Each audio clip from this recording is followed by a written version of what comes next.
Jewish people are fighting wars on two fronts, one with Hamas and the other one with progressive anti-Semites in the West. From Sydney to New York to London, the latest trend for the left is pushing anti-Semitism through strong language and violence on the streets. And it's not only fringe radicals pushing this scary agenda. It's regular university students, academics, and even high-profile politicians. Sky News All-Stars Douglas Murray, Megyn Kelly and Rita Panhi exposed the chilling wave of anti-Semitism taking over the West.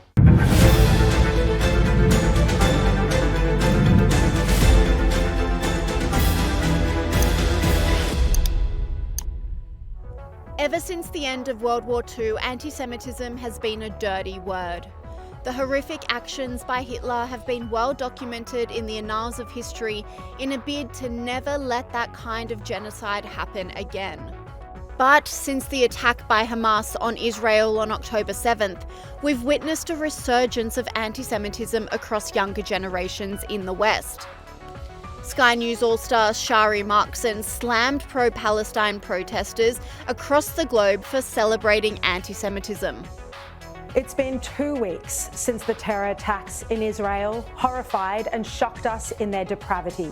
2 weeks since the world we thought we knew in the 21st century of inclusiveness and equality was shaken, and it feels like it'll never be the same again.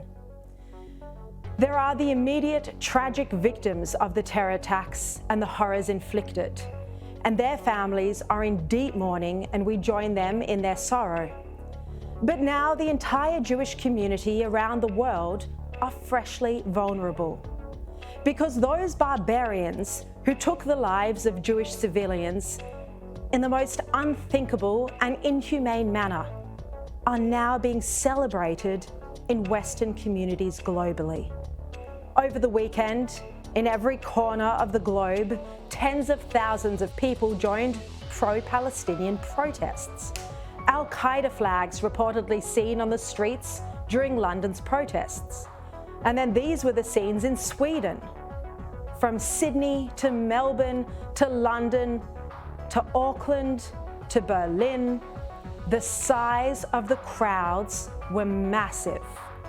In every protest, it seemed hatred and bile and anti-Semitism. Instead of anger at Hamas, we saw unbridled anger towards Israel. The anti-Semitism within our Western democracies has now been completely exposed. And Sky News All-Star James Morrow exposed the brutality of Hamas sympathisers against Jewish business owners in New York City. Hey, let's check out how things are going in the thriving multicultural mosaic of New York City, which is home to one of America's biggest Jewish populations and also welcomes all kinds to come together in peace and love and harmony. Why, you can just feel the tolerance on this New York City street where, yes, a taxi driver is very tolerantly reaching out of his cab to grab an Israeli flag, presumably put there to show support for the Jewish people in the wake of Hamas's massacre attacks, and with love and peace and joy in his heart, the taxi driver throws it to the ground. Charming. And here's some more. This is vision that has just emerged of a shop in Manhattan being set upon by pro-Palestine and, let's be frank, by what we mean here, Hamas-sympathizing demonstrators.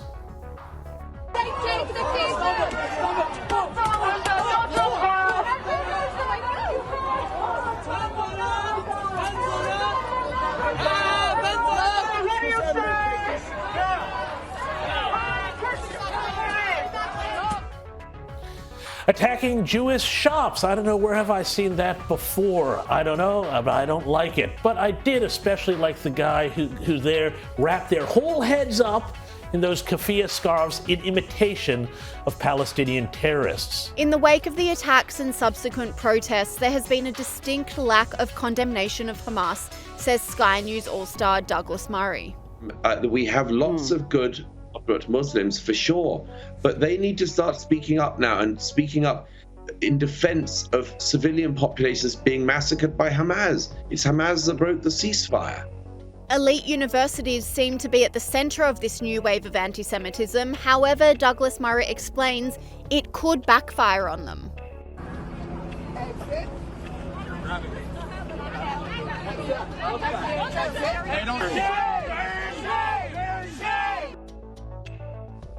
Douglas, we know one of those in that mob is the editor of the Harvard Law Review, but these vicious bullies are tomorrow's judges, district attorneys and lawmakers.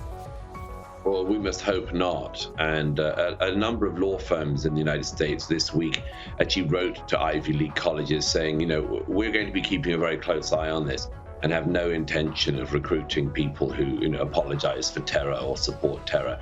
And it's quite something that, the firms have to write to the universities to remind them of their obligations. I return, by the way, to the previous point. I mean, this is commonplace, this sort of thing.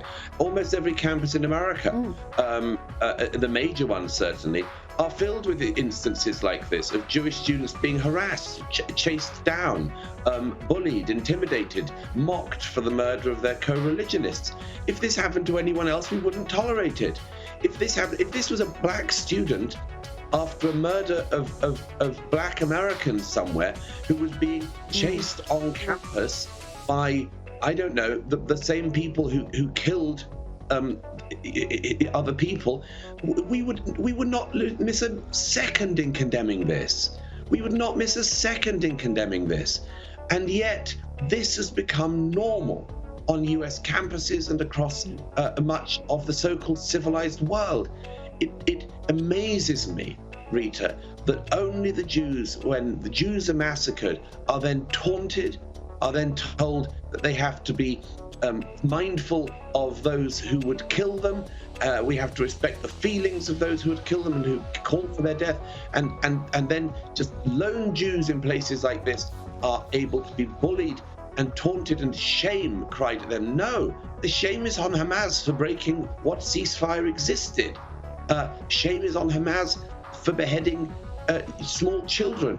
Shame is on Hamas for burning families alive. And they dared to do this. They dared to chase down Jews and chant shame at individual Jews. I hope that the identities of all these people come out and the world can make judgments about them. Sky News All-Star Megyn Kelly also slammed the presidents of the universities for failing to protect their Jewish students following weeks of violent protests. It's happened now in a few different instances. At Cooper Union College here in New York City, the Jewish kids had to lock the library doors because the mob outside was banging on the doors, understanding there were Jews inside. They were in there afraid. Then at Cornell, just over the weekend, they were told that people were out to kill them and to avoid the Jewish center where they go to eat. And in Brooklyn, New York, there was a huge gathering of some thousands of people, pro-Palestine, and the NYPD advised Jews who were thinking about going and walking anywhere near this area to stay away, that they couldn't be protected. And my reaction to all of this is the same, which is no, not America. That's not how things work here. If I were the president of Cornell University or Cooper Union and I heard anything about a threat to our Jewish students, my message would not be, don't go to the dining hall. Stay in your room because people are out to get you. I would say, how much do we have in our endowments? We're getting it all. I'm spending whatever it takes to get security in here right now, private security, or I'm calling every professor on staff and saying, get your asses over to the Jewish Center and make sure that our students are protected, because the answer is not Jews stay home. The answer is aggressors who are threatening them. We will stand up to you and ultimately we will expel you. But in all three tests so far, we've failed. We've sent a message that we cannot protect the Jewish targets and that they must barricade themselves from the rest of society to be safe. It doesn't make sense, and it's actually really dangerous. Joe Biden has taken a strong pro-Israel stance since the inception of the war, but his Vice President Kamala Harris has been slammed by Sky News All-Star Megyn Kelly for prioritising a strategy to tackle Islamophobia whilst ignoring anti-Semitism. I want to start with this news here that the Biden administration has announced a national strategy to combat not anti-Semitism, but Islamophobia. Let's have a little listen to that announcement. And so today, I am proud to announce the Biden-Harris administration will develop our nation's first national strategy to counter Islamophobia. This strategy will be a comprehensive and detailed plan to protect Muslims and those perceived to be Muslim from hate, bigotry, and violence. Now, Batya, we can all agree that Islamophobia is a terrible thing, but all I'm seeing across my news here is attacks on Jewish Americans, people at schools, people out on the streets. How is this being received among Americans?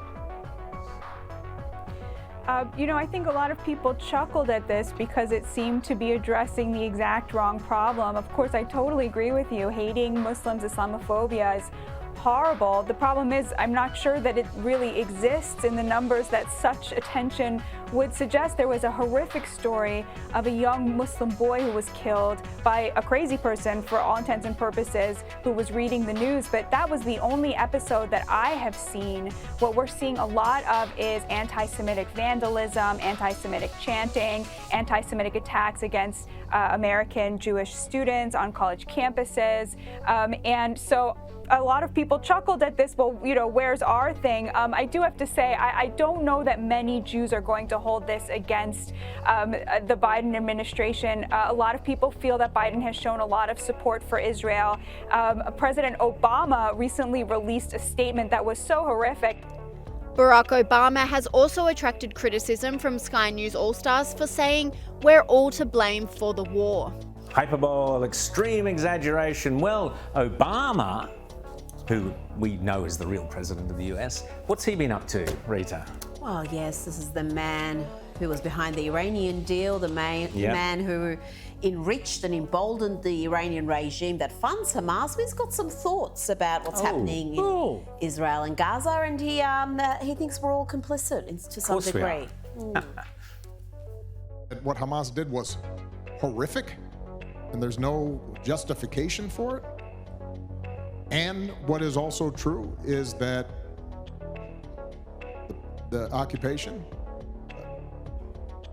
and what's happening to Palestinians is unbearable. What is also true, it's sort of a way of saying but, James, isn't it, without saying Well, but. it's a way of saying but the thing that everybody has to remember about this is that what's happening right now in the White House is essentially Barack Obama's third term.